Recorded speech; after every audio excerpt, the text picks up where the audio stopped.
Friends, welcome to my YouTube channel. आज हम लोग ट्रांसफॉर्मेशन से रिलेटेड रिमूवल टू चैप्टर को पढ़ने वाले हैं। इसलिए पहला क्वेश्चन यही होगा कि रिमूवल टू क्या है। तो देखिए, जो ये रिमूवल शब्द दिख रहा है ये रिमूव से बना है, REMOVE। इस रिमूव का अर्थ होता है हटाना। ठीक। अब किसको हटाने की बात की जा रही थी? TOO।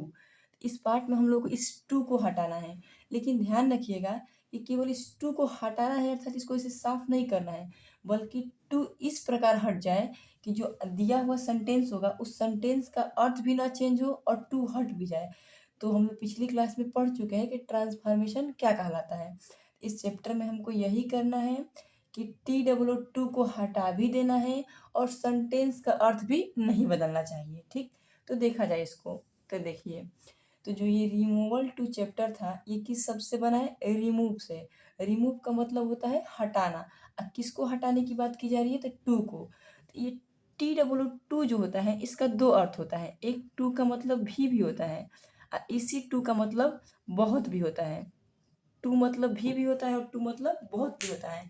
तो हम लोग कैसे समझेंगे कि टू का अर्थ कब भी होगा और टू का अर्थ कब बहुत होगा? तो ध्यान से देखिए, अगर इस टू का प्रयोग नाउन या प्रोनाउन प्रोनाउन के बाद किया जाए, नाउन या प्रोनाउन के बाद किया जाए, तो इसका अर्थ होता है भी। लेकिन इस टू का प्रयोग यदि एडजेक्टिव से पहले किया जाए तो इसका अर्थ क्या होगा? बहुत। आइए इस एग्जाम्पल से देखा जाए। तो देखिए, एग्जाम्पल के लिए लीजिए, he too is busy. He too is busy, इसका अर्थ होगा वह भी व्यस्त है। अर्थात यहाँ पर टू जो है ये ही पार्ट ऑफ स्पीच में हमारा क्या है? प्रोनाउन। तो जब प्रोनाउन के बाद TOO का प्रयोग होगा इसका अर्थ निकलेगा भी। अर्थात इस पूरे सेंटेंस का अर्थ हो जाएगा कि वह भी व्यस्त है। अब आइए सेकेंड एग्जाम्पल को हम लोग देखा जाए। तो जो सेकेंड एग्जाम्पल होगा इसका, इसको साफ कर दे रही हूँ। सेकेंड जो एग्जाम्पल होगा इसको लिख सकते हैं कि ही इज टू लेजी। तो देखिए, ये लेजी जो है पार्ट ऑफ स्पीच में क्या है? एडजेक्टिव है। तो एडजेक्टिव से पहले किसका प्रयोग हुआ है? टू का। तो जब भी किसी सेंटेंस में एडजेक्टिव से पहले टू का प्रयोग हो तो इसका अर्थ क्या निकलेगा? बहुत। तो पूरा सेंटेंस का अर्थ निकाला जाए तो ही इज टू लेजी, अर्थात वह बहुत आलसी है। ठीक। इस सेंस में यहाँ पर टू का अर्थ क्या हो गया? बहुत। तो ध्यान रखिएगा, टू का प्रयोग बहुत के भी अर्थ में होता है, टू का प्रयोग भी के भी अर्थ में होता है। अब एडजेक्टिव से पहले आएगा, एडजेक्टिव से पहले आएगा तो इसका अर्थ होगा बहुत। अगर नाउन या प्रोनाउन के बाद आएगा इसका अर्थ होगा भी। आई होप आप लोगों को समझ में आया होगा। अब आगे देखिए, एक क्वेश्चन ये भी हो सकता है कि ये जो TOO है इसका प्रयोग यहाँ पर बहुत के अर्थ में कर रहे हैं, तो हम लोग भैरी का प्रयोग भी तो बहुत के अर्थ में करते हैं, तो फिर यहाँ पर टू के जगह पर लेजी से पहले भैरी का प्रयोग क्यों नहीं हुआ? क्यों टू का ही प्रयोग हुआ? तो आइए इसको भी समझा जाए। तो देखिए, जो ये TOO होता है और जो ये वेरी होता है इन दोनों का प्रयोग बहुत के अर्थ में ही किया जाता है। लेकिन ध्यान रखिएगा कि जो हमारा ये TOO है ये जो होता है निगेटिव मीनिंग देने वाला शब्द है। ये निगेटिव मीनिंग देने वाला शब्द है, और जबकि जो वेरी है ये पॉजिटिव मीनिंग देने वाला शब्द है। ये निगेटिव पॉजिटिव का सेंस क्या है? तो देखिए, इसको एग्जाम्पल से देखा जाए। इससे पहला ही एग्जाम्पल को इसको समझा जाए कि ही इज टू लेजी, वह बहुत आलसी है।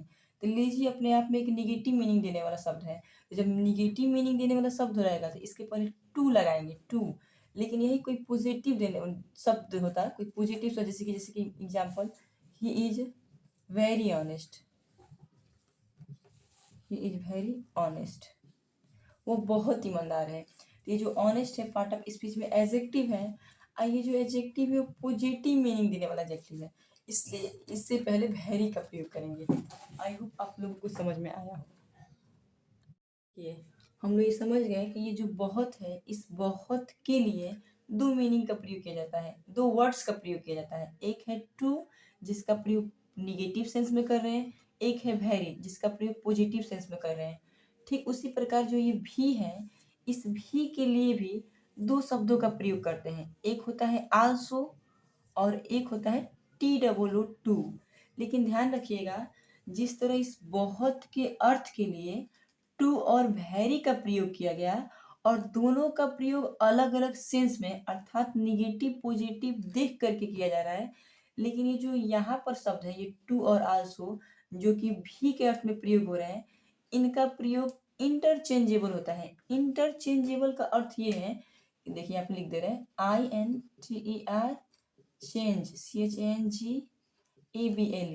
इंटरचेंजेबल है। इंटरचेंजेबल का अर्थ है कि दोनों आपस में बदल सकते हैं इनको, इनके प्रयोग में कोई अंतर नहीं है। एग्जाम्पल्स इसको देखा जाए, एग्जाम्पल देखने से पहले मैं इसको साफ कर रही हूँ, उसके बाद एग्जाम्पल हम लोग देखा जाएगा। आइए इस एग्जाम्पल को समझा जाए।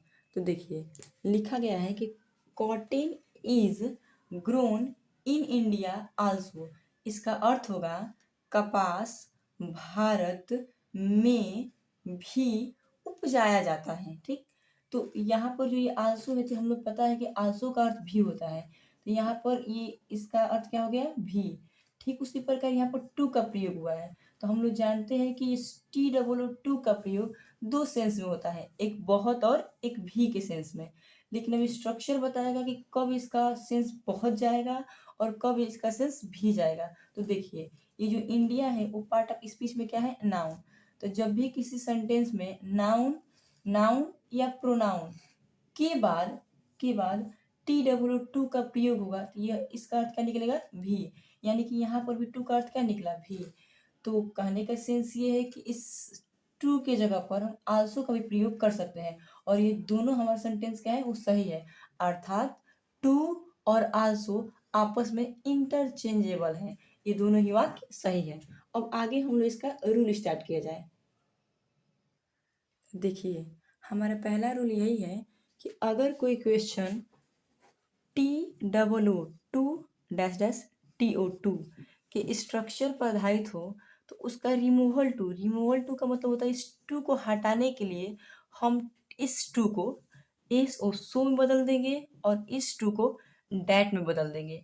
और इसका आगे का स्ट्रक्चर होगा कि टू को सो में और इस टू को डैट में। उसके बाद एक क्लास ले लेंगे। क्लास का सेंस ये है कि एक सब्जेक्ट, उसके बाद model axillary verb, model axillary verb, उसके बाद से नॉट, उसके बाद MV1। ठीक, अब इसको एग्जाम्पल से हम लोग समझा जाए। तो देखिए मान लीजिए कोई क्वेश्चन है, he is TOO weak to walk. इस क्वेश्चन का रिमूवल टू करना है, तो रिमूवल टू करने के लिए हमको पता है कि इस सेंटेंस के TOO को हटाना है। लेकिन ध्यान रखिएगा इस टू को हटाने का सेंस ये नहीं कि इसके यहाँ से साफ कर देना है। इस टू को हटाने का सेंस ये है कि ये टू भी हट जाए और इस सेंटेंस का अर्थ भी चेंज ना हो। ऐसा क्या किया जाए कि यहाँ का टू भी हट जाए और सेंटेंस का अर्थ भी चेंज। हम लोग इसको एग्जाम्पल देखा जाए। एग्जाम्पल है he is too weak to walk, और इस सेंटेंस में जो हम लोग का TOO दिख रहा है इस टू का रिमूवल टू करना है। तो रिमूवल टू करना है का सेंस ये है इस टू को हटा भी देना है और इस सेंटेंस का अर्थ को भी चेंज नहीं करना है। तो देखिए क्या किया जाए। तो हम लोग लिखे हैं कि अगर कोई सेंटेंस में TOO और TOO का प्रयोग हो तो इस पहले टू को यानी कि TOO को सो में बदल देते हैं और TO को डैट में बदल देते हैं। जैसे यहाँ पर देखिए हम लोग का सब्जेक्ट ही है तो ही को वैसे ही लिख देंगे, वर्ब है इज तो इज को छोड़ देंगे। अब इस टू को कथी में बदलना है तो सो में, वीक है तो वीक, इस टू को किस में बदलना है डैट में।